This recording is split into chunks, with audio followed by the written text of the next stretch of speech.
السلام علیکم ورحمۃ اللہ وبرکاتہ، نحمدہ ونصلی علی رسولہ الکریم، اما بعد فاعوذ باللہ من الشیطان الرجیم، بسم اللہ الرحمن الرحیم، رب اشرح لی صدری ویسر لی امری واحلل عقدۃ من لسانی یفقہوا قولی۔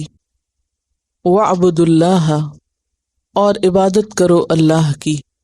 کیا معنی ہے عبادت کا؟ الخضوع والتذلل۔ خضوع کا کیا معنی ہوتا ہے؟ خشوع و خضوع جس کو آپ کہتے ہیں، عاجزی، تواضع۔ واعبدوا اللہ، اور عبادت کرو اللہ کی، یعنی اللہ کے سامنے جھک جاؤ، عاجزی اختیار کرو، اس کے احکامات کو مانو، جن چیزوں کو اس نے کرنے کا حکم دیا ہے ان کو کر لو۔ ولا تشرکوا بہ شیئا، اور اس کے ساتھ کسی چیز کو شریک نہ ٹھہراؤ۔ شرک کیا ہے؟ غیر اللہ کو اللہ کے برابر قرار دینا۔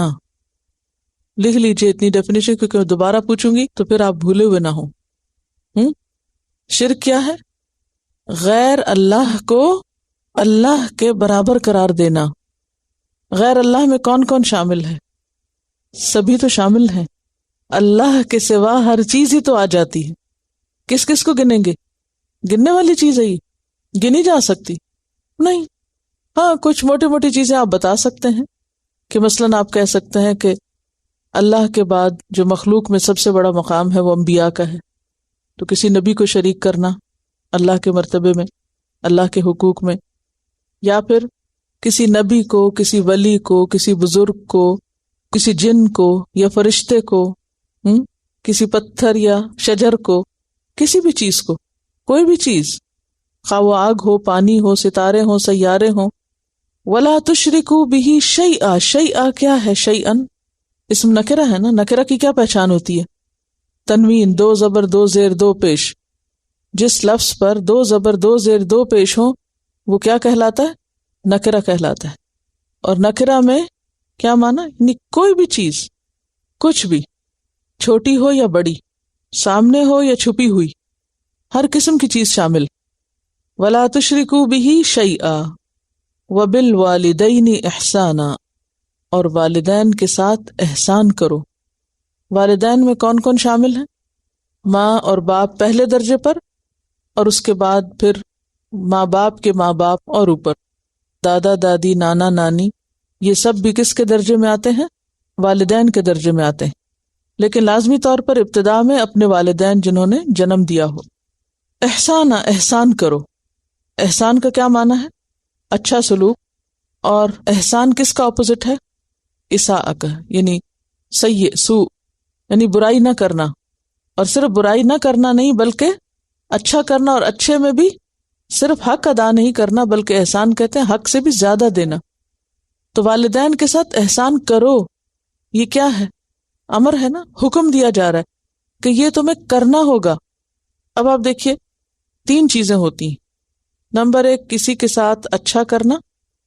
نمبر دو، کسی کے ساتھ اچھا تو نہ کرنا لیکن برا بھی نہ کرنا۔ اور نمبر تین، اچھا بھی کرنا اور برا بھی کرنا، کبھی اچھا کرنا کبھی برا کرنا۔ تین سچویشن سمجھ آئیں؟ پہلی، کسی کے ساتھ احسان کرنا، اچھا کرنا۔ دوسری، کسی کے ساتھ نہ اچھا کرنا نہ برا کرنا۔ اور تیسرا، کبھی اچھا کبھی برا۔ تو یہاں کیا حکم دیا جا رہا ہے؟ احسان کرنا۔ تو اس سے کیا پتہ چلتا ہے کہ لیے دیے رہنا، نہ اچھا کرنا نہ برا کرنا، یہ مطلوب نہیں ہے کہ آپ اچھا بھی نہیں کر رہے اور آپ برا بھی نہیں کر رہے۔ اگر کوئی آپ سے کہے کہ والدین کے ساتھ احسان کرو، اچھا کرو، تو کہے تو میں کون سی برائی کر رہا ہوں؟ یہ اس کا جواب نہیں ہوگا، یہ کہنا کہ میں کون سی برائی کر رہا ہوں۔ یہ نہیں کہا جا رہا کہ برا نہ کرو، یہ نہیں ہے حکم۔ کیا حکم ہے؟ اچھا کرو، کرنا ہوگا۔ یہاں کچھ کرنے کا حکم دیا جا رہا ہے کہ آپ کو کچھ کرنا ہے، چوائس نہیں ہے آپ کے پاس۔ اور یہ بھی مطلوب نہیں کہ جب جی چاہے اچھا کر لو اور جب جی چاہے برا کر لو۔ یہ تین طرح کے لوگ ہیں نا، کچھ اچھا کرنے والے، کچھ اچھا برا دونوں کرنے والے، اور کچھ بھی نہ کرنے والے۔ تو کچھ نہ کر کے گزارا نہیں، کچھ کرنے کا حکم ہے، اور وہ کیا ہے؟ احسان۔ احسان کرو والدین کے ساتھ۔ اور اس میں بھی صرف ماں کے ساتھ نہیں، باپ کے ساتھ بھی، وَبِذِي الْقُرْبَى، اور ساتھ قرابت والوں کے، قرابت داروں کے ساتھ بھی کیا کرو؟ اچھا کرو، حسن سلوک کرو۔ قرابت دار میں کون کون آتے ہیں؟ رشتہ دار۔ میں نے آپ کو بتایا تھا کہ آدم اور حوا کی اولاد ہونے کے ناطے سب لوگ ایک دوسرے کے رشتہ دار ہیں کہیں نہ کہیں سے۔ الاقرب فالاقرب کے اصول پر، یعنی رشتہ داروں سے اچھا کرو تو اس میں جو سب سے قریب ہیں، اور پھر اس سے کم اور اس سے کم، تو سب سے قریب کون ہوتے ہیں؟ ماں باپ قریب ہوتے ہیں یا اولاد قریب ہوتی ہے؟ احسان کرنے میں والدین مقدم ہیں اولاد سے، کیونکہ یہ نہیں کہا اولاد کے ساتھ احسان کرو، وہ تو کرتا ہی انسان، والدین کے ساتھ احسان کرنے کو کہا جا رہا ہے۔ تو جتنے بھی خون کے رشتے ہیں، جتنے بھی انسانی رشتے ہیں، ان سارے رشتوں میں نمبر 1 جس کو اقرب کہیں گے وہ والدین ہوتے ہیں۔ اس کے بعد پھر اولاد ہے، پھر اولاد کی اولاد ہے، پھر بہن بھائی ہیں، پھر اسی طرح بہن بھائیوں کے بچے ہیں، پھر خالہ ماموں چچا، پھر ان کے آگے بچے، پھر وہ ایکسٹینڈڈ فیملی بڑھتی چلی جاتی۔ تو والدین کے ساتھ احسان کرو اور رشتہ داروں کے ساتھ احسان کرو۔ اور اس لیے بھی والدین زیادہ قریب ہیں کہ والدین کے بغیر باقی رشتے کہاں سے آئیں گے آپ کے؟ یعنی والدین باقی رشتہ داریوں کا سبب ہیں، ان کی وجہ سے باقی لوگ آپ کے رشتہ دار بنے۔ والیتامی، اور یتیموں کے ساتھ اچھا سلوک کرو۔ یتیم کون ہوتا ہے؟ بلوغت سے پہلے جس کا باپ فوت ہو جائے، اور یتیم کی جمع کیا ہے؟ یتامہ۔ یتامہ کے ساتھ اچھا سلوک کرو۔ والمساکین، اور مساکین کے ساتھ، مساکین یہاں فقیر کے معنوں میں، فقراء کے ساتھ، محتاجوں کے ساتھ، اور کس کے ساتھ؟ والجاری، پڑوسی کے ساتھ جو گھر کے قریب ہو، اور اس میں بھی ذی القربی جو رشتہ دار ہو، رشتہ دار پڑوسی کے ساتھ اچھا کرو۔ والجاری، اور پڑوسی الجنوبی جو فاصلے پر ہو۔ جنوب کا کیا معنی؟ جم کہتے نا پہلو کو، ذرا دور کا۔ تو دوری کس معاملے میں؟ 2 طرح کی دوری ہو سکتی، ایک تو جو رشتہ دار نہیں، اور دوسرا یہ کہ جس کا گھر دور ہو، ٹھیک ہے؟ یعنی قریب کے پڑوسی کے ساتھ بھی اور دور کے پڑوسی کے ساتھ بھی۔ لیکن یہاں جو زیادہ بہتر معنی ہے وہ کیا ہے؟ ذی القربی کے اپوزٹ الجنب، یعنی جو رشتہ دار نہیں، یہ مراد، اجنبی مراد ہے یہاں۔ جنوب سے کیا مراد ہے؟ اجنبی۔ اجنبی سے مراد کیا ہے؟ جس کے ساتھ خون کا رشتہ نہیں یا کوئی بھی دوسرا رشتہ نہیں۔ تو دونوں طرح کے پڑوسی حسن سلوک کے مستحق ہیں، خواہ وہ آپ کے رشتہ دار ہوں خواہ وہ نہ ہوں۔ ہاں، جو رشتہ دار پڑوسی ہے اس کا حق دوسرے کے مقابلے میں زیادہ ہے۔ والصاحبی، اور ساتھی کے ساتھ اچھا سلوک کرو۔ صاحب، صاحب کس کو کہتے ہیں؟ دوست، ساتھ رہنے والا، کمپینین۔ کون سا ساتھی؟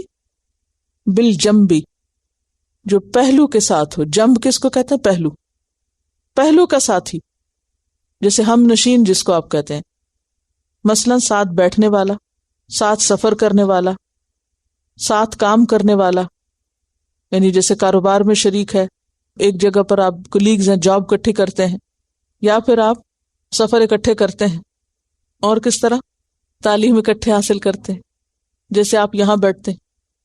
ساتھ ساتھ بیٹھنے والے یہ کون ہے؟ وہ صاحب بالجنب۔ اور بعض مفسرین نے اس سے مراد بیوی بھی لی، کہ وہ مرد کے لیے اور مرد بیوی کے لیے کیا ہے؟ ساتھی ہیں، پہلو کا ساتھی، لائف پارٹنرز، ٹھیک ہے؟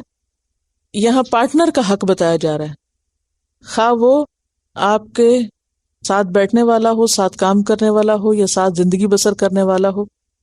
وابن السبیل، اور مسافر، راستے کا بیٹا، راہ گیر، مہمان، مسافر، ان کے ساتھ بھی اچھا سلوک کرو۔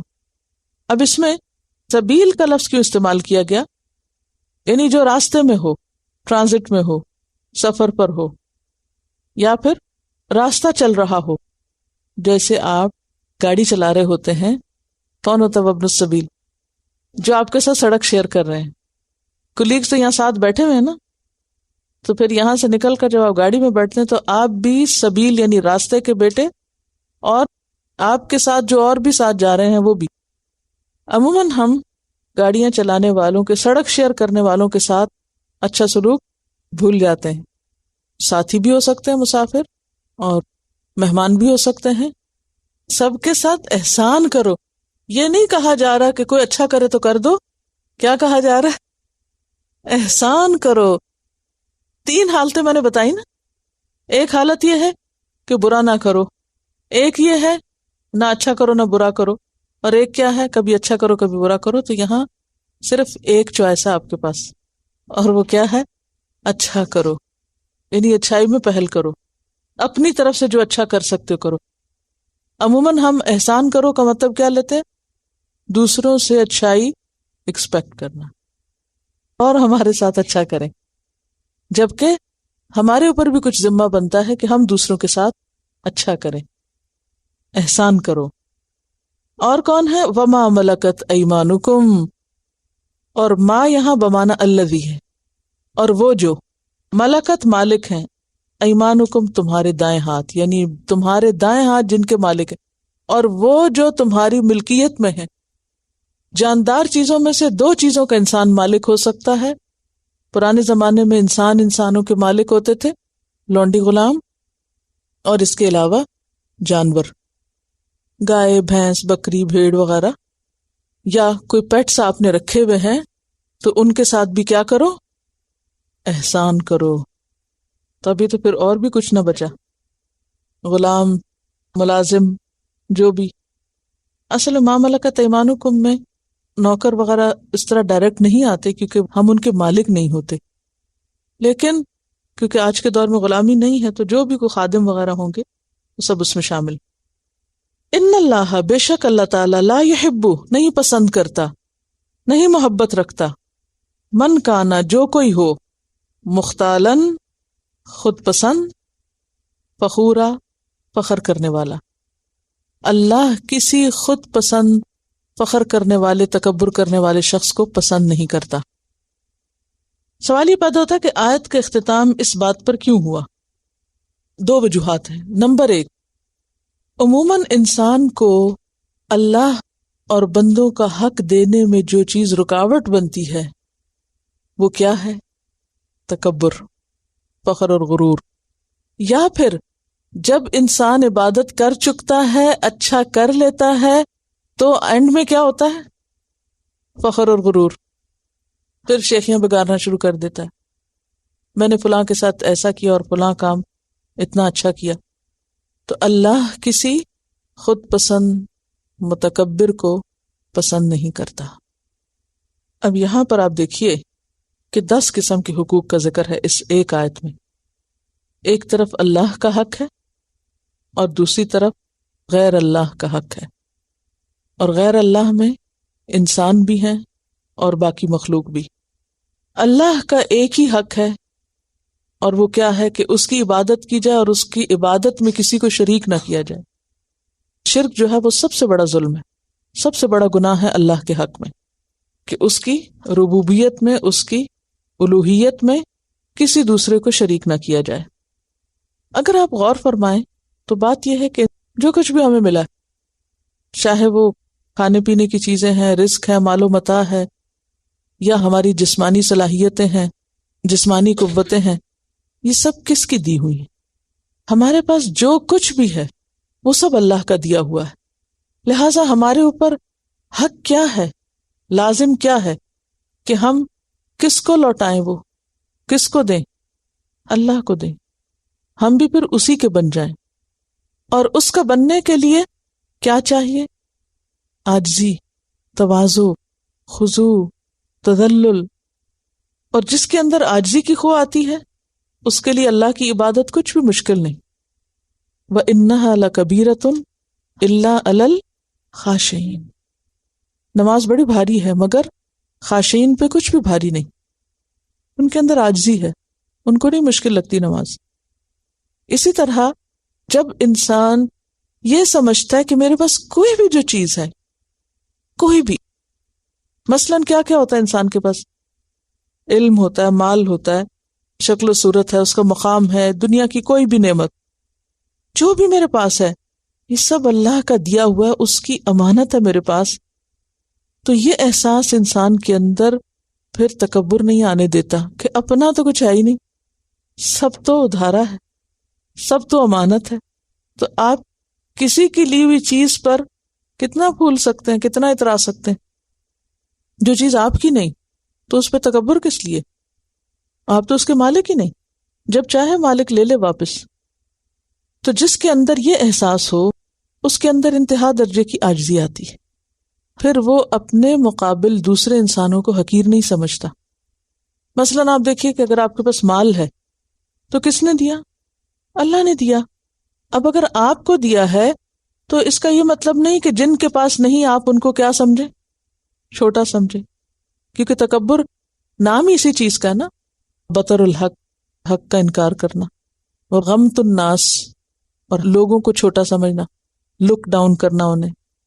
تو جو کچھ ہمارے پاس ہے وہ اللہ کا ہے، اور جب انسان ہر چیز کو اللہ کی امانت سمجھتا ہے تو انسان کے اندر حقیقی معنوں میں عاجزی آتی ہے. جب انسان کے اندر سے عاجزی آ جاتی ہے نا، تو پھر نہ وہ مختال ہوتا ہے نہ فخور ہوتا ہے، پھر اس کے اندر عاجزی جھلکنے لگتی ہے. مختال کون ہوتا ہے؟ جو خود پسند ہو. مختال کا تعلق انسان کی سوچ سے ہوتا ہے. مختال کا لفظ خیل سے نکلا ہے. خیل کہتے ہیں گھوڑے کو. گھوڑا جب چلتا ہے تو آپ نے دیکھا ہوگا اس کی چال میں ایک تبختر ہوتا ہے.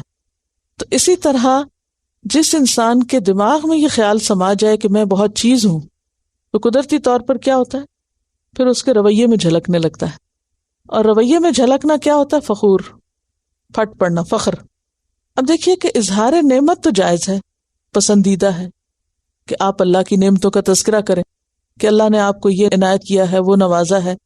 لیکن ان چیزوں کی بنا پر خود کو دوسروں سے اچھا سمجھنا شروع کر دیں، اور دوسروں سے نفرت شروع کر دیں، اور دوسروں کو حقیر سمجھنے لگے، اور اپنی بڑائیاں بیان کرنا شروع کریں، یہ چیز ناپسندیدہ ہے. ایسے لوگوں سے اللہ محبت نہیں رکھتا. پیچھے آپ نے کچھ صفات ایسی پڑھی کہ ان صفات کے حاملین سے اللہ محبت رکھتا ہے، اور یہاں کیا پڑھ رہے ہیں کہ کچھ لوگوں سے اللہ محبت نہیں رکھتا. محبت کسی سے بھی کس بنا پہ ہوتی؟ اس کے اندر کوئی خوبی ہوتی. اور کسی سے عموماً نفرت کب ہوتی؟ جب اس کے اندر کوئی خوبی نہیں ہوتی، کوئی خو نہیں، کوئی اچھائی نہیں، کوئی قابلیت نہیں، کچھ نہیں. تو ایسے لوگ جن کے اندر تکبر ہے، خود کو بڑی چیز سمجھتے ہیں، اپنے آپ کو بڑا افضل سمجھتے ہیں، خود پسند ہیں، ایسے لوگ پھر اللہ کی نظر میں کوئی مقام نہیں رکھتے. یعنی کوئی بھی خود پسند شخص اللہ کی نظر میں کوئی مقام نہیں رکھتا. اب آپ خود سوچئے کہ اس شخص کی بدقسمتی کا کیا ٹھکانہ جس کا اللہ کی نگاہ میں کوئی مقام نہ ہو. اسی لیے وہ حدیث میں آتا ہے نا، لا يدخل الجنت من کان فی قلبہ مثقال ذرۃ من کبر. وہ شخص جنت میں نہیں جائے گا جس کے دل میں رائی کے دانے برابر بھی کبر ہو. تو ایک شخص نے کہا کہ انسان کا دل چاہتا ہے اس کا لباس اچھا ہو، اس کا جوتا اچھا ہو، تو کیا یہ بھی کبر ہے؟ تو آپ نے فرمایا نہیں، ان اللہ جمیل یحب الجمال. اللہ خوبصورت ہے، خوبصورتی کو پسند کرتا ہے. کبر کیا ہے؟ بطر الحق وغمت الناس، حق کا انکار اور لوگوں کو حقیر سمجھنا. یعنی جب تک آپ یہ چاہتے ہیں کہ آپ کی چیزیں اچھی ہوں، اور آپ کے دل میں یہ نہیں کہ آپ دوسروں کے مقابلے میں نمایاں نظر آئیں اور زیادہ اچھے نظر آئیں، تو کوئی حرج نہیں، اچھی سے اچھی چیز آپ اختیار کر سکتے ہیں. لیکن اگر نیت اور ارادہ یہ ہو کہ آپ دوسروں سے آگے بڑھ چڑھ جائیں اور دوسرے پیچھے چھوڑ دیے جائیں، تو یہ چیز ناپسندیدہ ہے. اب آپ دیکھیے کہ اس دنیا میں اللہ نے کسی کو زیادہ اور کسی کو کم کیوں دے رکھا ہے؟ اس کی کیا وجہ ہے؟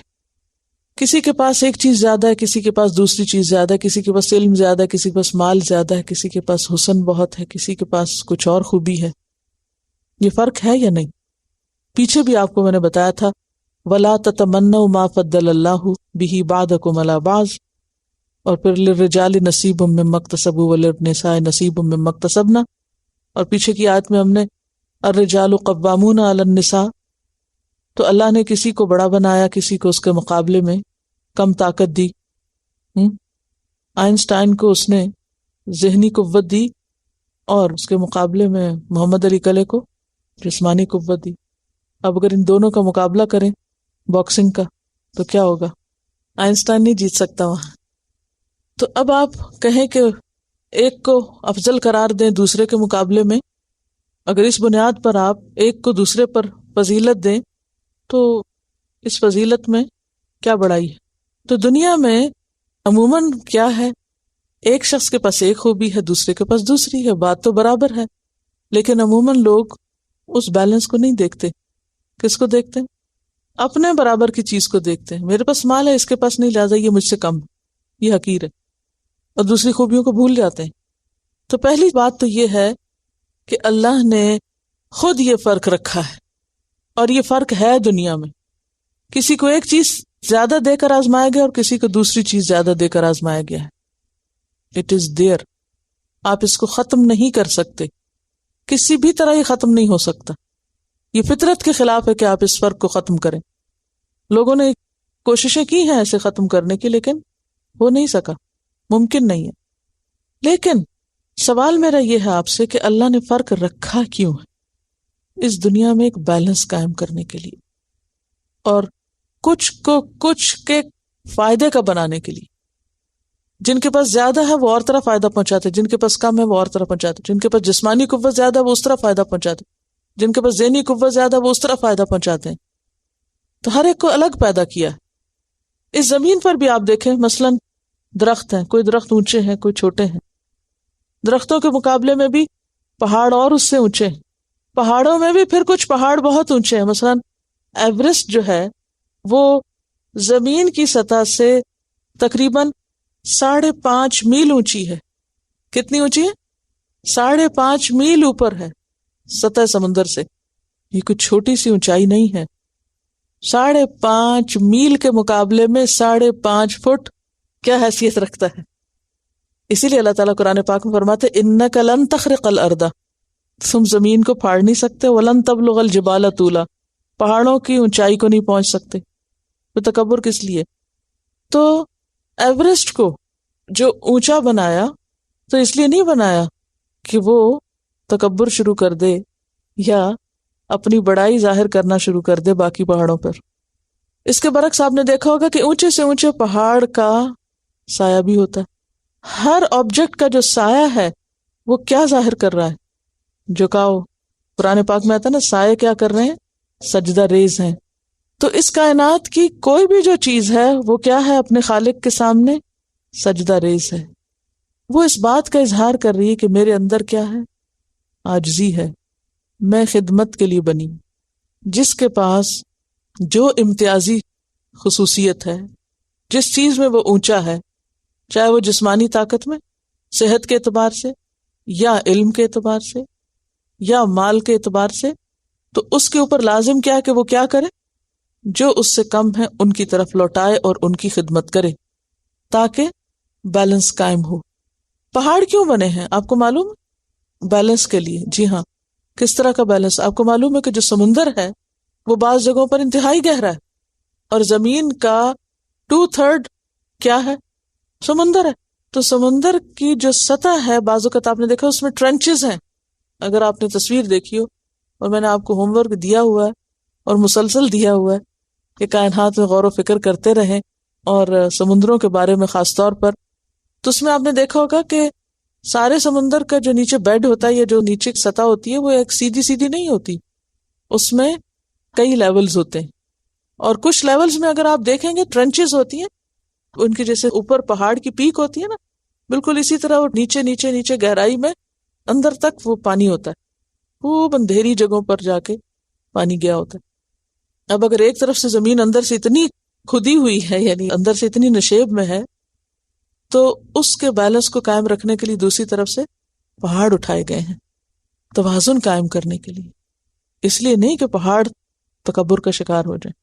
اسی طرح سمندر اگرچہ اونچا نہیں اٹھا ہوا، مگر وسعت کے اعتبار سے کیا ہے؟ اس کی اپنی ایک خوبی. اب وہ لمبائی میں اونچا نہیں ہے، پھیلاؤ میں بہت بڑا ہے. اسی طرح اس کی لہروں میں آپ دیکھیں، پھر اس کے اندر جانور دیکھیں تو ہر جگہ پر اللہ تعالیٰ نے یہ اونچ نیچ رکھی ہے، لہذا کوئی بھی شخص اگر تکبر کا شکار ہوتا ہے تو یہ اس کو حق نہیں، مختالاً فخورا بننے کا اس کو کسی بھی طور پر حق نہیں۔ اور عام روزمرہ زندگی میں جس شخص کی نظر احسان کرنے کی طرف لگی ہوئی ہو، مختالاً فخورا نہیں ہو سکتا۔ مختال کون ہوتا ہے؟ جو خود کو بڑی چیز سمجھے، اور فخور جو پھر اس پہ فخر شروع کر دے، اس کا اظہار بھی شروع کر دے۔ مثلاً کیسے اظہار ہوتا ہے؟ فخر کس طرح ہوتا ہے؟ جو میں ہوں وہ کوئی اور نہیں، جو میری اولاد ہے ویسی اولاد کسی کی نہیں، جو میرا سلیقہ ہے وہ کسی اور کا سلیقہ نہیں، میں سب سے اچھا ہوں، میں سب سے نیک ہوں، میں سب سے بہتر ہوں، اور پھر اس طرح کی باتیں بول بول کے کہنا، ہر وقت اولاد کی خوبیاں بیان کرتے رہنا، اپنے منہ میاں مٹھو بننا، اپنی تعریفوں کے پل باندھتے رہنا، یہ جملے اللہ کو پسند نہیں، نہ ایسی سوچ پسند ہے اور نہ ہی ایسی گفتگو پسند ہے۔ اس کے مقابلے میں کیا پسند ہے؟ عاجزی پسند ہے، اور بندوں کے ساتھ احسان کرنا پسند ہے۔ اور یہاں یہ یاد رکھیے کہ اگر کوئی شخص اللہ کے سامنے شکرانے کے طور پر کوئی اپنی نعمت کا ذکر کرتا ہے کہ اس کو فلاں چیز ملی ہے، یا کوئی خوشی کا اظہار کرتا ہے کسی نعمت کے ملنے پر، تو اس سے منع نہیں کیا گیا۔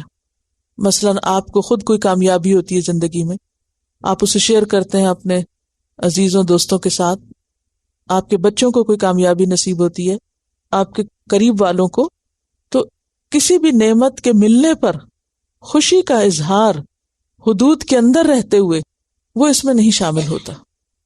ٹھیک ہے، یعنی خوشی کے موقع پہ خوشی منانا جو ہے وہ اس میں شامل نہیں ہے، لیکن کیا چیز پھر شامل ہے اس میں؟ حد کے اندر کیسے رہیں گے؟ اگلی آیات اس کو بہت اچھی طرح واضح کر دیں گی، اس لیے میں یہاں آپ سے نہیں پوچھتی۔ یہاں آپ کو ایک ہوم ورک ہے چھوٹا سا، اور وہ ہوم ورک یہ ہے کہ یہ جتنے لوگوں کا ذکر ہے یہاں، والدین، رشتہ دار، یتامى، مساکین، پڑوسی، ان سب میں سے ہر ایک کے ساتھ احسان کا ایک طریقہ لکھیے۔ ٹھیک ہے، سب کے نام لکھ لیجئے، کیسے آپ کام کریں گے۔ نمبر 1 والدین، نمبر 2 رشتہ دار، نمبر 3 یتیم، 4 مسکین، رشتہ دار پڑوسی، پھر اگلا نمبر اجنبی پڑوسی، پھر ساتھی، کلیگز، دوست، پھر مسافر یا راہگیر، پھر غلام یا خادم، اور جانور۔ ان سب کے ساتھ احسان کرنے کا ایک ایک طریقہ لکھ لیجئے۔ ٹھیک ہے، اس سے کیا فائدہ ہوگا؟ کانسیپٹ کلیئر ہو جائے گا، اور ذرا سمجھ آ جائے گی کہ آپ اس کا مطلب کیا سمجھ رہے ہیں احسان کرنے کا۔ احسان کرنا ہے حق سے زیادہ دینا۔ ایک تو یہ نا کہ ان کے حقوق ہیں، حقوق ادا کرنا احسان میں آتا ہے، لیکن حقوق سے بڑھ کر دینا۔ وَاعْبُدُوا اللَّهَ اور وَلَا تُشْرِكُوا بِهِ شَيْئًا اور وَبِالْوَالِدَيْنِ إِحْسَانًا، کس کے ساتھ برابر ہوا؟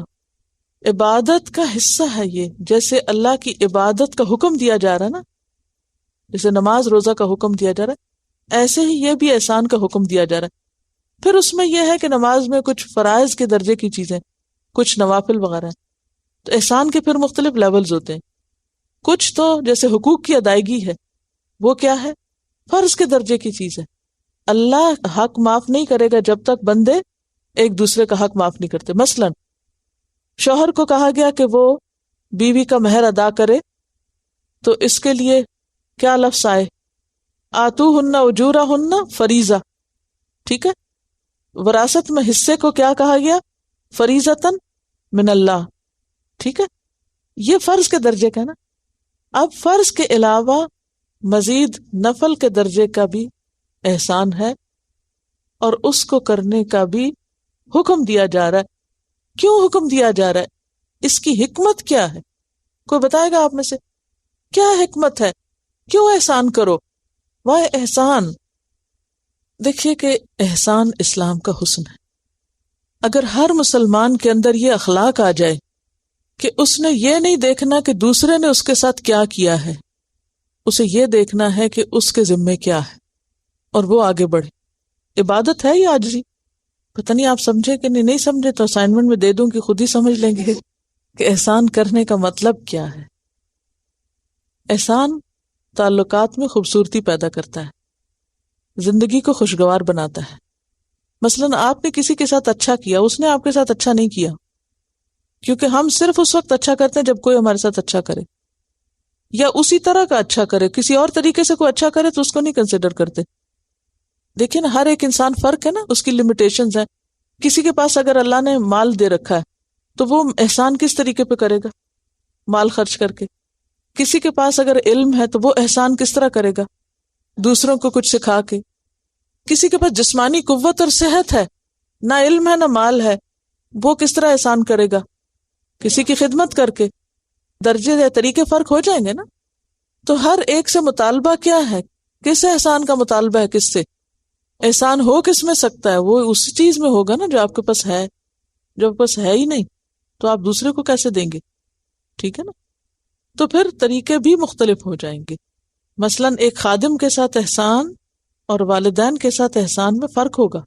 ایک جانور کے ساتھ احسان اور ایک انسان کے ساتھ احسان میں فرق ہوگا. اسی لیے تو آپ سے عرض کی کہ ہر ایک کے ساتھ احسان کا ایک طریقہ لکھیے، پتہ چل جائے گا کہ آپ احسان سمجھ کس کو رہے ہیں. اصل میں ان سارے موضوعات پر اتنی زیادہ احادیث ہیں کہ اگر میں وہ پڑھنا شروع کر دوں آج کا سارا لیسن اسی میں ختم ہو جائے. الذین مختالن فخورا کون ہے؟ وہ لوگ ہیں یبخلون جو بخل کرتے ہیں. بخل کیا ہوتا ہے؟ بخل کی ڈیفینیشن کیا ہے؟ دیکھیے، یہ جاننا بے حد ضروری ہے. یہ اس علم میں سے ہے جو فرائض میں آتا ہے. جب پتہ ہی نہیں کہ بخل ہے کیا تو کیا کریں گے؟ کیسے پہچانیں گے ہم کر بھی رہے ہیں کہ نہیں؟ بخل کہتے ہیں جس چیز کا خرچ کرنا دینا واجب ہو اسے نہ دینا. ٹھیک ہے، جس چیز کا دینا واجب ہے اس چیز کو روک لینا، یہ بخل ہے. ہم بخیل کس کو سمجھتے ہیں؟ جو اسراف نہ کرے، جو غلط سلط خرچ نہ کرے، وہ بہت بخیل ہے، بہت تنگ دل.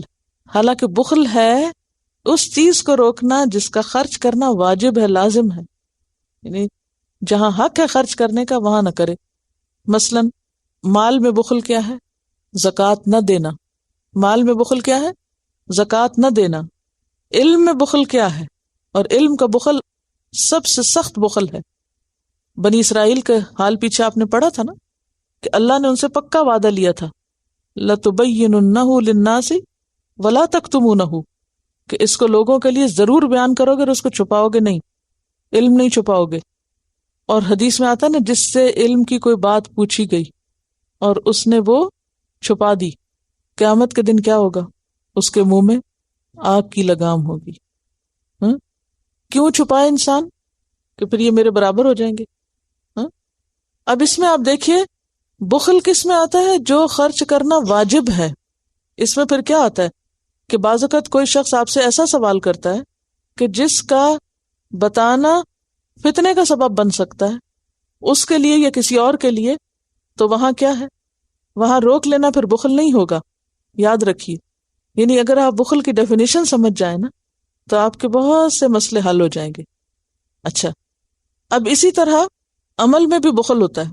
وہ کیا ہوتا ہے؟ عمل کا بخل، جو کسی کی خدمت یا مدد کر سکتے ہیں وہ نہ کرنا. بعض اوقات آپ بیٹھے ہوئے ہیں، صحت مند ہیں، دوسرے شخص تھکا ہوا آیا گھر میں، اس کو پانی پینے کی ضرورت ہے، وہ کہتا پانی لا دو، تو آپ جاؤ اپنا کام کرو، میں تو بیٹھی ہوں.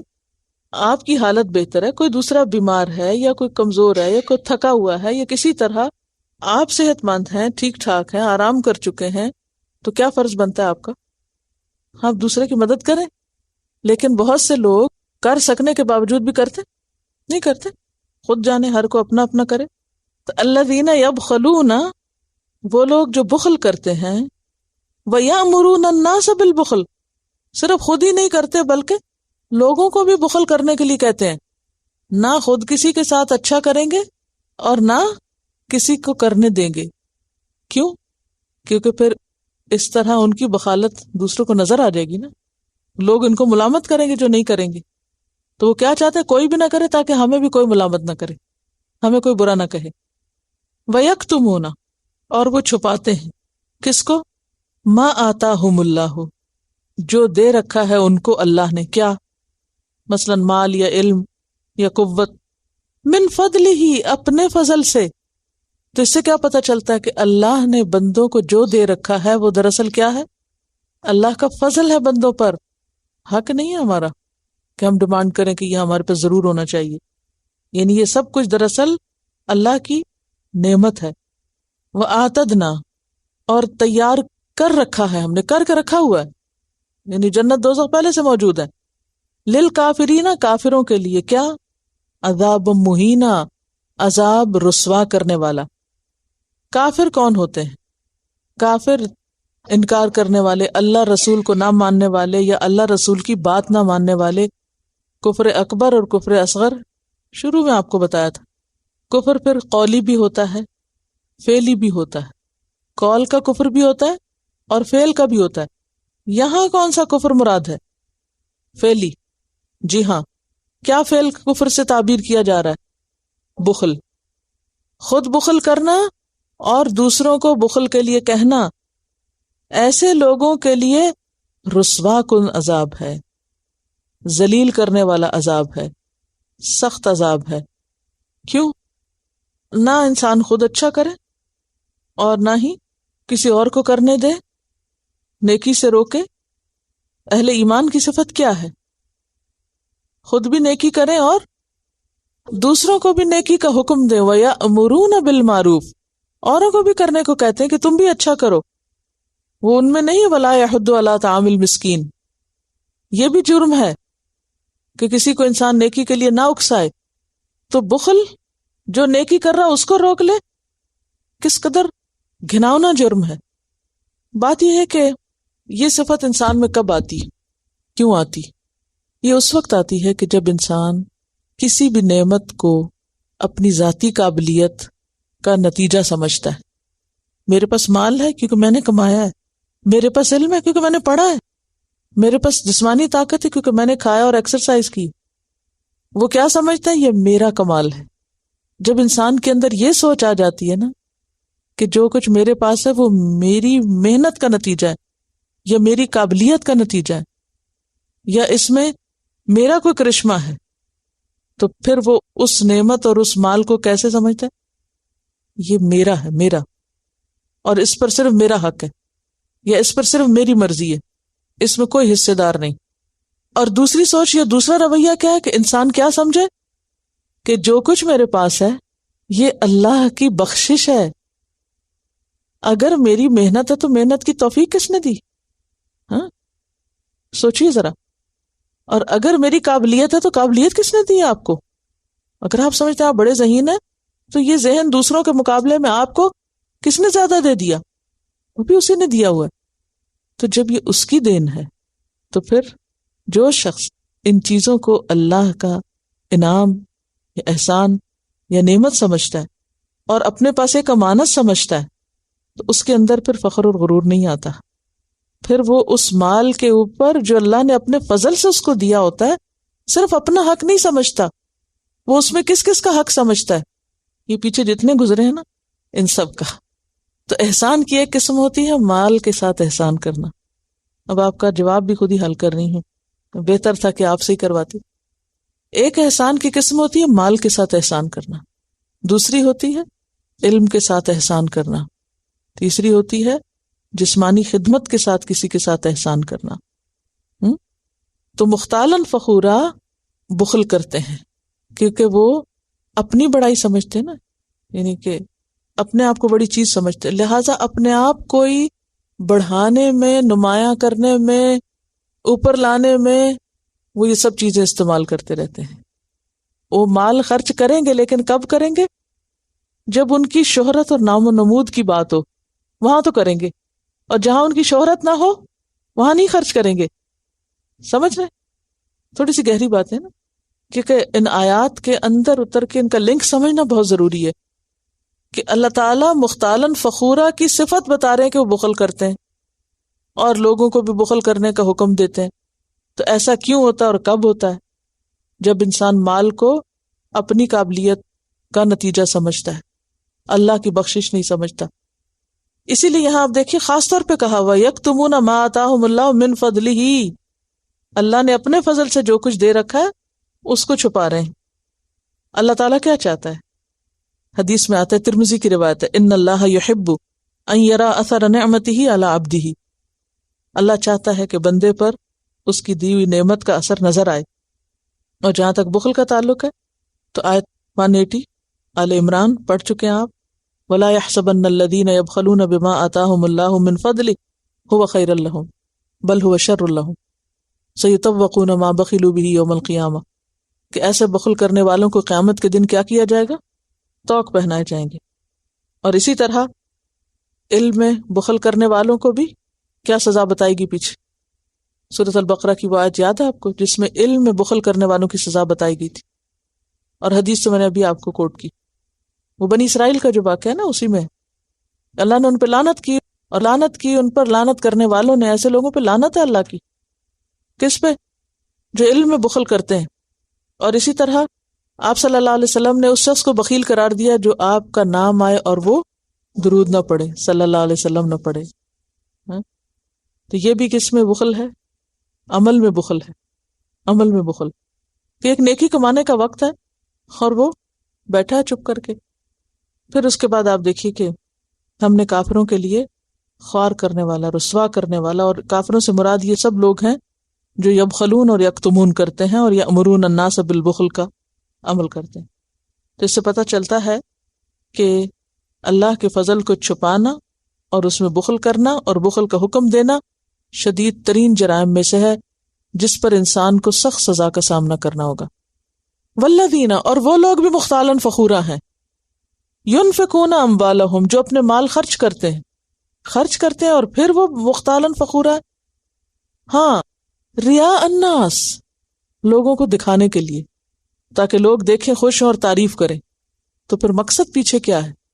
سیلف پریز، ذات کی بڑائی مقصود ہے نا، وہاں خرچ کرتے ہیں۔ ولا یؤمنون باللہ ولا بالیوم الآخر، ایسے لوگ نہ اللہ پر ایمان رکھتے ہیں اور نہ آخرت کے دن پر۔ اللہ پر ایمان لانے میں کیا کیا چیزیں شامل ہیں؟ اللہ کے وجود پر ایمان لانا کہ اللہ موجود ہے، اللہ کی ربوبیت پر کہ وہ رب ہے، اس کی الوہیت پر کہ وہ الہ ہے، اس کے اسماء اور صفات پر، تو یہ ایمان میں سب چیزیں شامل ہیں۔ ایسے لوگ اللہ پر ایمان ہی نہیں رکھتے، ولا بالیوم الآخر، اور نہ آخرت پر ایمان رکھتے۔ اگر ان کا اللہ پر ایمان ہوتا تو وہ کبھی بھی بخل نہ کرتے اور کبھی ریاکاری نہ کرتے، اور اگر آخرت میں جزا ملنے کی توقع ہوتی تو وہ ان گھٹیا صفات کو اپنے سے دور کر دیتے۔ تو اس سے یہ پتہ چل رہا ہے کہ دکھاوا کرنے والے کا دراصل ایمان کمزور ہوتا ہے، ریاکاری دراصل ایمان کی کمزوری سے وجود میں آتی۔ تو اس سے ایک اور بات یہ بھی پتہ چل رہی ہے کہ جو شخص درست کام نہیں کرتا وہ پھر غلط کام میں لازم مبتلا ہو جاتا ہے۔ اسی لیے صرف یہ نہیں کہا کہ والدین کے ساتھ برا نہ کرو، یہ بھی تو کہا جا سکتا تھا نا، فلاں فلاں کے ساتھ برا نہ کرو، کیا کہا؟ اچھا کرو، کیونکہ اگر اچھا نہیں کرو گے تو گر کے کہاں آ پڑو گے؟ برائی میں آپ گرو گے، کیونکہ یہاں بخیل اللہ کا حق نہیں دیتے تو مال تو بچ جاتا ہے، اب وہ مال تو خرچ ہونا ہے، جب صحیح جگہ نہیں خرچ ہوا تو کہاں خرچ ہوگا؟ غلط جگہ لازماً ہوگا۔ اسی طرح جو شخص اپنی انرجی، اپنی طاقت، اپنی عقل، سوچ صحیح کاموں میں نہیں لگاتا، وہ کہاں لگتی ہیں عام طور پر؟ اللہ نے آپ کو اگر بہت اچھا ذہن دیا، کوئی مفید کام اس سے آپ نہیں لے رہے تو نتیجہ کیا ہوگا؟ تخریب کاری۔ آج دنیا میں جو تخریب کاری اور ٹیررزم کا اتنا شور ہے، اس کی بنیادی وجہ یہی ہے کہ جب آپ کے پاس کوئی صحیح کام کرنے کو نہیں، صحیح سوچ نہیں، تو پھر آپ کیا کریں؟ فساد کریں، تخریب کریں، خرابی کریں۔ پھر اس کے بعد آپ دیکھیے کہ وَمَن يَكُنِ الشَّيْطَانُ، اس کی ایک وجہ یہ ہوتی ہے کہ شیطان انسان کا ساتھی بن جاتا ہے، اور جس کا بن جائے یا ہو جائے الشیطان شیطان لہو قرینن، اس کا ساتھی فساء قرینا، تو بہت بدترین ساتھی بن جاتا ہے۔ جس انسان کا ساتھی شیطان بن جائے پھر وہ بدترین ساتھی۔ تو اس سے کیا پتہ چلتا ہے کہ دکھاوے کے لیے مال خرچ کرنا نمبر 1 ایمان کی کمزوری کی علامت ہے، نمبر 2 شیطان کے اثرات کی وجہ سے، شیطان کی دوستی کی وجہ سے، اور اسی لیے آپ دیکھیں کہ ریاکاری کو شرک قرار دیا گیا. حدیث میں آتا ہے میں تم پر سب سے زیادہ جس چیز کا خوف رکھتا ہوں وہ کیا؟ الشرک الاصغر. قلنا وما الشرک الاصغر. ہم نے پوچھا یا رسول اللہ وہ شرک اصغر کیا ہے؟ آپ نے فرمایا کہ جس نے یہ سب کام دکھاوے کے لیے کیا. یعنی وہ عبادت کیا بن گئی؟ عبادت کی بجائے شرک بن گیا. اسی لیے ابتدا میں کیا کہا؟ وَاعْبُدُوا اللَّهَ وَلَا تُشْرِكُوا بِهِ شَيْئًا. اس کی عبادت کرو اور اس کے ساتھ کسی کو شریک نہ کرو، یعنی دکھاوا نہ کرو. تو اس میں ایک اور بات بھی پتہ چلتی ہے کہ جہاں ایک طرف اللہ کی عبادت کا حکم ہے، دوسری طرف یعنی ایک چیز کا اثبات ہے تو دوسری چیز کی نفی ہے، اور وہ شرک کی نفی ہے. کیونکہ بعض لوگ عبادت بھی کرتے ہیں اور اس کے ساتھ ساتھ شرک بھی کرتے ہیں. تو اللہ کو ایسی عبادت مطلوب ہے کہ جو شرک سے خالی ہو، اچھا کام ہو لیکن دکھاوے سے خالی ہو. اگر کسی نے دکھاوے کی خاطر یا اس ڈر سے کہ ہائے لوگ کیا کہیں گے، چلو یہ فلاں کے لیے یہ کر دو، فلاں کے لیے کر دو، تو یہ سب چیزیں ویکنس کی علامت ہے انسان کی. اور پھر وماذا علیہم، کیا تھا ان کے لیے، کیا ہو جاتا ان کو، لو آمنوا باللہ والیوم الآخر، اگر یہ اللہ اور یوم آخرت پر ایمان لے آتے. کن کو خطاب ہے؟ کن کو کہا جا رہا ہے؟ مختالن فخورہ کو کہا جا رہا ہے، بخل کرنے والوں کو کہا جا رہا ہے، ریاکاری کرنے والوں کو کہا جا رہا ہے کہ ان کا کیا جاتا تھا اگر یہ اللہ اور یوم آخرت پر ایمان لے آتے. یہ ماذا علیہم جو ہے نا، یہ ایک طرح سے ڈانٹ ہے تو سوال مگر اس میں ڈانٹ، یعنی ڈانٹا جا رہا ہے کہ ان کا بگڑتا کیا اگر یہ ایسا کر لیتے. وَأَنفَقُوا مِمَّا رَزَقَهُمُ اللَّهُ، اور خرچ کرتے اس میں سے جو اللہ نے ان کو رزق دیا، جو اللہ کا دیا ہوا تھا. ان کا کوئی نقصان نہ ہوتا، ان کا مال نہ گھٹتا. کیوں؟ اس لیے کہ یہ اللہ کا وعدہ ہے کہ جو دے گا میں اس کو اور زیادہ دوں گا. ہر روز جب صبح ہوتی، ما من یوم یصبح فیہ العباد، کوئی دن ایسا نہیں ہوتا کہ جس میں بندے صبح کرتے ہیں، الا ملکانی، مگر دو فرشتے، ینزلانی، دونوں اترتے ہیں. کس کام کے لیے؟ دعا کرنے کے لیے. ان میں سے ایک کیا کہتا ہے؟ اللہم آت منفقا خلفا، اے اللہ دینے والے کو اور دے. اور دوسرا کیا کہتا ہے؟ اللہم آت ممسکا تلفا، کہ اے اللہ روکنے والے کا سب برباد کر دے، روکنے والے کا ضائع کر دے اور دینے والے کو اور دے. یہ صحیح حدیث ہے. ہر روز صبح کے وقت یہ کام ہوتا ہے کہ دو فرشتے مقرر ہی اس پر ہیں جو دینے والوں کے حق میں دعائیں کرتے ہیں اور نہ دینے والوں کے حق میں بد دعا کرتے رہتے ہیں کہ اللہ اس کا ضائع کر، اللہ اس کا ضائع کر. اور وہ ضائع ہو جاتا کبھی کسی طرح کبھی کسی طرح، یعنی مفید کاموں میں نہیں لگتا. وہ جب بخل کرتے ہیں تو پھر کیا ہوتا ہے؟ ریاکاری میں صرف ہوتا ہے. اچھا ہمارے ہاں چونکہ کانسیپٹ کلیئر نہیں، اس لیے بہت سے لوگ جو ریاکاری اور اسراف کے ساتھ خرچ کر رہے ہوتے ہیں، اپنی سیلف پروجیکشن مقصود ہوتی ہے تو لوگ کہتے ہیں بڑے سخی ہیں. حالانکہ ان کی سخاوت انسانوں کے فائدے کے لیے نہیں ہوتی. کس مقصد کے لیے ہوتی ہے؟ صرف سیلف پروجیکشن کے لیے ہوتی، ذات کو نمایاں کرنے کے لیے ہوتی. تو وہ لوگوں کی نظر میں تو بڑے اچھے بن جائیں گے. اور یہ کہاں سے پتہ چلتا ہے کہ وہ صرف اس جگہ خرچ کرتے ہیں جہاں ناموری ملتی ہو، اور جہاں کوئی دیکھنے والا نہ ہو، اور جہاں کوئی تعریف کرنے والا نہ ہو، جہاں کوئی جواب میں واپس لوٹانے والا نہ ہو، تو وہاں سارا احسان اور ساری خیر خیرات بند ہو جاتی، وہاں کچھ بھی نہیں وہ خرچ کرتے. فرمایا وَكَانَ اللَّهُ بِهِمْ عَلِيمًا، اور ہے اللہ خوب جاننے والا. یہاں علیمن کی صفت کیوں آئی ہے؟ ان کی نیت کا حال اللہ کو معلوم ہے کہ وہ کس مقصد کے لیے خرچ کر رہے ہیں، کس ارادے سے خرچ کر رہے ہیں. اور جہاں تک اجر دینے کا تعلق ہے تو اس آیت پر ہی یہ موضوع مکمل ہوتا ہے، اس کے بغیر نہیں. ان اللہ لا یظلم مثقال ذرۃ، بے شک اللہ نہیں ظلم کرتا مثقال ذرہ، ذرے کے برابر. ذرہ کیا چیز ہوتی ہے؟ الجزء الذی لا یتجزأ، کیا؟ وہ چیز جس کو ڈیوائیڈ نہ کیا جا سکے. اور ذرہ کیا ہے؟ وہ آخری چیز. پہلے تو کہتے ہیں ایٹم کو ذرہ کہتا ہے، تو ایٹم بھی توڑ بیٹھے یا اس کے اندر بھی چیزیں موجود ہیں. عربی زبان کی وسعت آپ دیکھیے ذرا، سینکڑوں سالوں سے اس کی ڈکشنری میں تعریف یہی ہے کہ الجزء الذی لا یتجزأ. ہمارے ہاں کیا تھا؟ سب سے چھوٹی چیز. اب وہ سب سے چھوٹی بھی ٹوٹ کے پھر تجزا ہو گئی نا. لیکن عربی میں ذرہ کیا ہے؟ الذی لا یتجزأ، جو ٹوٹتی نہیں. تو آٹومیٹیکلی ایٹم سے بھی چھوٹی چیز ہو گئی. اینی ہاؤ، اتنی ڈیٹیل میں اس لیے جاتی ہوں تاکہ آپ کو قرآن کی لذت محسوس ہو. ان اللہ لا یظلم مثقال ذرۃ، اللہ ذرے جتنا بھی، مثقال کہتے ہیں ثقل کو، ثقل کہتے ہیں بوجھ، وزن، چیز. اللہ ذرے برابر بھی کسی پہ ظلم نہیں کرتا، ذرے جتنا بھی ظلم نہیں کرتا، اتنا بھی ظلم نہیں اللہ کے ہاں. وہ ان تکو، اور اگر ہو وہ کون ذرہ، حسنۃ نیکی کا، ذرہ برابر بھی کسی کی نیکی ہے، یضاعفھا، تو وہ اس کو ذرہ نہیں چھوڑتا، وہ ملٹی پلائی ہونے لگتا ہے، بڑھنے لگتا ہے، اور بڑھتے بڑھتے بہت بڑا ہو جاتا ہے. اس کو اتنا بڑھا دیتا ہے کہ وہ ذرہ پہاڑ بن جاتا ہے. وَيُؤْتِ، اور صرف وہ ذرے کا بدلہ ہی نہیں دیتا، یؤتی دیتا من لدنہ، اپنے پاس سے، اجرا عظیما، اجر عظیم، بہت بڑا اجر. پھر بھی اگر کوئی نیکی نہ کرے، احسان نہ کرے، تو وہ اپنی جان پہ خود ظلم کرنے والا ہے. اللہ ظلم کرنے والا نہیں. آپ کے چھوٹے سے چھوٹے جسچر، ایکشن، ارادے، نیت، سوچ، خیال، ان سب چیزوں کو وہ ریکارڈ کر رہا ہے اور ان سب چیزوں پر آپ کو نوازنے والا ہے. اگر وہ اچھی ہے، وَإِن تَكُ حَسَنَةً يُضَاعِفْهَا وَيُؤْتِ مِن لَّدُنْهُ أَجْرًا عَظِيمًا. اور کتنا بڑھاتا ہے؟ کم از کم کیا ریشو ہے؟ 1:10 کا. یہ منیمم ہے، منیمم سب سے کم جو بڑھانے کی مقدار ہے وہ 1 اور 10 کی ہے.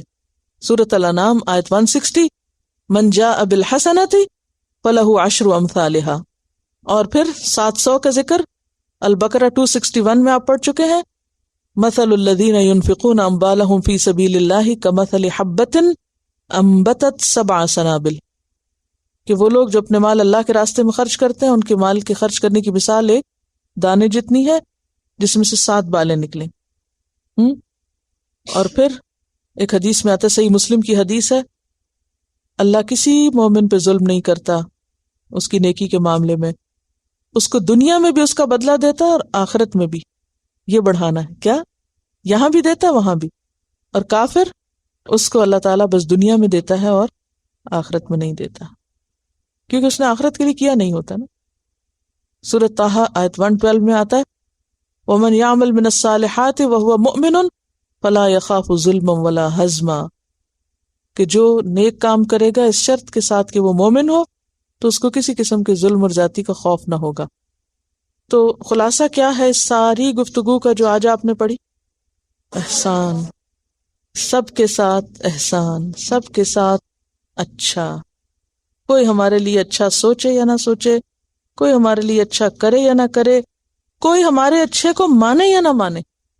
بعض اوقات ایسا ہوتا ہے آپ دوسروں کے ساتھ احسان کر رہے ہوتے ہیں، دوسرے اس کو مانتے بھی نہیں، سمجھتے ہی نہیں، تو اس پر آپ احسان چھوڑ نہیں دیں گے، آپ احسان کرتے چلے جائیں گے، کیونکہ اس کا بدلہ آپ کو اللہ دینے والا ہے. اختتام اس پہ ہو رہا ہے کہ ذرے جتنی چیز بھی اگر آپ نے کر لی نیکی کی، حسنہ کس سے ہے؟ حسن سے. ایک ہی روٹ ہے احسان اور حسنہ کا. احسان حسنہ ہے، جو حسنہ کر لے گا ذرے برابر بھی کر گیا اس پر ظلم نہ ہوگا. وآخر